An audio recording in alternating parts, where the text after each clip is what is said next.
नमस्कार। बिहार में इस वक्त राजनीति गरमाई हुई है। माना जा रहा है कि दिवाली से पहले ही बिहार के चुनाव होने वाले हैं, जिसको लेकर राजनीतिक पार्टियों में सत्ता की जीत की लड़ाई भी शुरू हो चुकी है। इस बार बिहार के चुनाव में वोट समीकरण को लेकर रोज गणित बदल रहा है।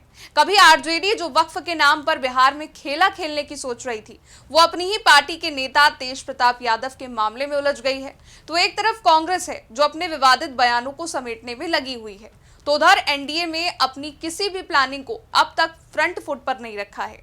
लेकिन इसी बीच एक और पार्टी की एंट्री हुई है, जो है लोजपा रामविलास।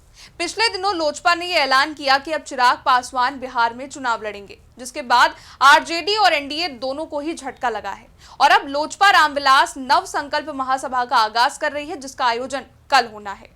लोक जनशक्ति पार्टी रामविलास की ओर से नव संकल्प महासभा का आगाज आगामी 8 जून को आरा से होने जा रहा है, जिसमें पार्टी के राष्ट्रीय अध्यक्ष चिराग पासवान चुनावी शंखनाद के साथ बिहार के सर्वांगीण विकास के लिए बिहार फर्स्ट पर चर्चा करेंगे। माना जा रहा है कि महासभा के साथ ही बिहार में चिराग एक बार फिर जनता के बीच पहुंचने की कोशिश करने वाले हैं, और ऐसा इसलिए है क्योंकि उनकी छवि एक केंद्र के नेता के तौर पर बनी है। लेकिन इस बार वो बिहार पर अपना ध्यान केंद्रित कर रहे हैं, जिसको लेकर अपनी बिहार में भूमिका को साबित करने के लिए वो चुनावी शंखनाद करने वाले हैं। 5 जून को शाम कैनाल रोड स्थित ई ललन सिंह स्पोर्टिंग क्लब में मीडिया कर्मियों से बात करते हुए पार्टी के सांसद अरुण भारती ने इसकी जानकारी दी थी और कहा था कि राष्ट्रीय अध्यक्ष इस नव संकल्प महासभा में बिहार से चुनाव लड़ने के फैसले से अवगत कराएंगे। लोजपा रामविलास पूरे राज्य में नव संकल्प महासभा करेगी और इसकी विशेष रूप से तैयारी चल रही है। वो निमंत्रण देने यहाँ आए हैं। उन्होंने बताया कि आरा में 7 जिलों के 33 विधानसभा क्षेत्रों की पार्टी के अधिकारी व कार्यकर्ताओं का जुटान होगा और साथ ही इस नव संकल्प महासभा में शाहाबाद और मगध के 7 जिलों के 33 विधानसभा क्षेत्रों को साधने की रणनीति तैयार होगी।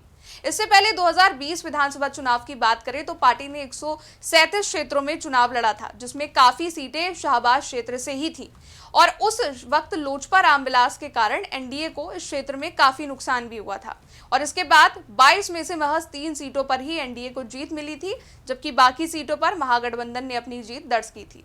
प्रेस वार्ता में पार्टी के सांसद राजेश वर्मा, राष्ट्रीय प्रवक्ता धीरेन्द्र मुन्ना, जिला प्रभारी पूर्व विधायक श्यामदेव पासवान, प्रदेश महासचिव सोनू सिंह, जिलाध्यक्ष कमलेश सिंह समेत कई नेता मौजूद थे। लोजपा रामविलास की ओर से लंबे वक्त से कई सारे पोस्टर भी लगाए जा रहे हैं, जिसमें मांग की जा रही है कि चिराग पासवान बिहार का नेतृत्व करें। इन तमाम गतिविधियों के बीच पिछले दिनों ही खबर सामने आई कि चिराग पासवान विधानसभा चुनाव लड़ने वाले हैं। खैर, जब यह ऐलान हुआ तो सवाल ये भी उठा कि आखिर किस सीट से चिराग अपनी दावेदारी ठोकने वाले हैं। पार्टी का कहना है कि चिराग किसी साधारण सीट से ही चुनाव लड़ने वाले हैं, ताकि वो जनता के बीच इस बात को समझा सके कि वो किसी विशेष वर्ग को लुभाने नहीं आए हैं, बल्कि वो पूरे बिहार के भविष्य के बारे में सोच रहे हैं। लेकिन चिराग पासवान के नेतृत्व में कल आरा में उनकी बड़ी रैली होने वाली है, जिसे लेकर कई तरह के कयास लग रहे हैं।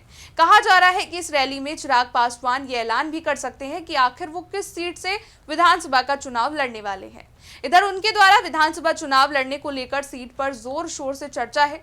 चर्चा थी कि चिराग अनारक्षित सीट से चुनाव लड़ेंगे। एक पोस्टर लगाया गया जिसमें शेखपुरा विधानसभा से चुनाव लड़ने की मांग की गई, लेकिन अब कार्यकर्ता चिराग पासवान से शाहबाद से चुनाव लड़ने की अपील कर रहे हैं।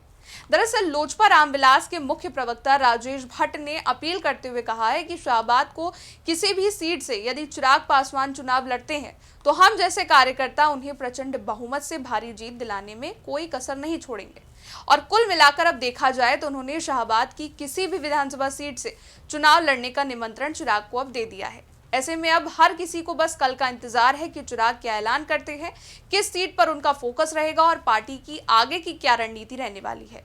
इस रिपोर्ट में बस इतना ही। देश दुनिया से जुड़ी तमाम बड़ी खबरों को जानने के लिए आप देखते रहिए इंडिया पब्लिक खबर।